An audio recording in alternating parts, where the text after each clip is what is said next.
இன்றைக்கி என்ன சமையல் பார்க்கலாமா? வழக்கம் உள்ள சுட சுட சோறு தான். சுட சுட சோறுக்கு இன்றைக்கி கொஞ்சம் ஸ்பெஷலான சாப்பாடு.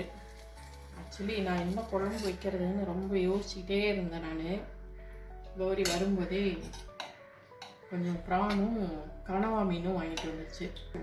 ப்ரானை கொஞ்சமாக அப்படியே தொக்கு மாதிரியும் இல்லாமல் கொஞ்சமாக தேங்காய் பால் விட்டு குழம்பு மாதிரி வச்சாச்சு. அதுக்கப்புறம் கனவா நல்லா மசாலாலாம் போட்டு நல்லா வறுத்தாச்சு. கனவாவை கூட அவங்களுக்கு ரசம் இருக்குது. எனக்கு பார்த்திங்கன்னா இருக்கவே இருக்குது பருப்பு பொடி. நான் வேறு ஒன்றும் பண்ணிக்கல. எனக்கு கூட கொஞ்சம் கம்மஞ்சோறு வெங்காயம் போட்டு நல்லா கரைச்சி வச்சுருக்கேன். போதும், இதுவே போதும். கொஞ்சோண்டு சாதம், அவ்வளோதாங்க.